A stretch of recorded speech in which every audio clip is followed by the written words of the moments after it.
আলাইকুম। সুন্দরতম চ্যানেলে আপনাদের মোবারকবাদ জানাচ্ছি। আসুন আমরা কিছু শিখি জানি।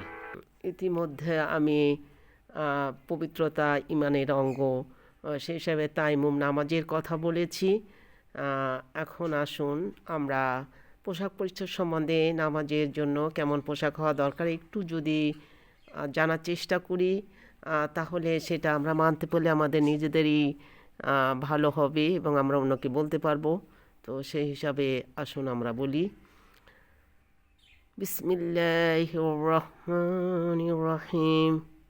আল্লাহ আর রহমান রহিম বলেন, হে বানি আদম, প্রত্যেক নামাজের সময় তোমরা সুন্দর পোশাক পরিধান করবে। সূরা আল আরাফ 31 নম্বর আয়াত। নামাজ শুরুর পূর্বে অবশ্যই সামর্থ্য অনুযায়ী সুন্দর পোশাক পরিধান করতে হবে। নবী সাল্লাল্লাহু আলাইহি ওয়াসাল্লাম বলেছেন, আল্লাহ তাআলা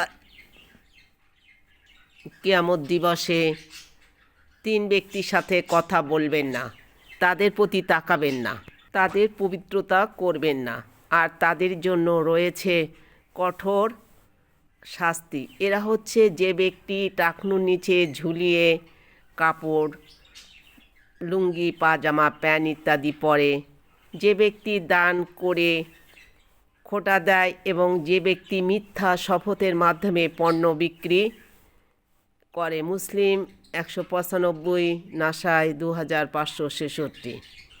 এক কাপড় পরে নামাজ আদায় করার সময় উভয় কাঁধে কাপড় না জড়িয়ে নামাজ আদায় করা নিষেধ। বুখারী শরীফ 352। রাসূল সাল্লাল্লাহু আলাইহি ওয়াসাল্লাম বলেন, 2 ধরনের পোশাক পরতে নিষেধ করেছেন।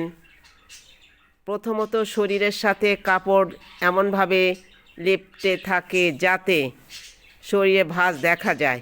দ্বিতীয়ত, এমনভাবে কাপড় পরা যাতে সতর খোলা থাকে, অর্থাৎ লজ্জাস্থান প্রকাশ পায়। মাজহা 3560। আসলে নামাজের ক্ষেত্রে অনেকভাবে আমাদের পবিত্রতা অর্জন করতে হয়। সেই পবিত্র অর্জনের জন্য আমরা গোসল, তায়াম্মুম এবং ওযুর কথা বলেছি। এখন পোশাক পরিচ্ছদ সম্বন্ধে আমরা বললাম। পরবর্তীতে আমরা নামাজের নিয়মগুলো আরও বলার চেষ্টা করব। সাদাকাল্লাহুল আলিয়্যুল আযীম।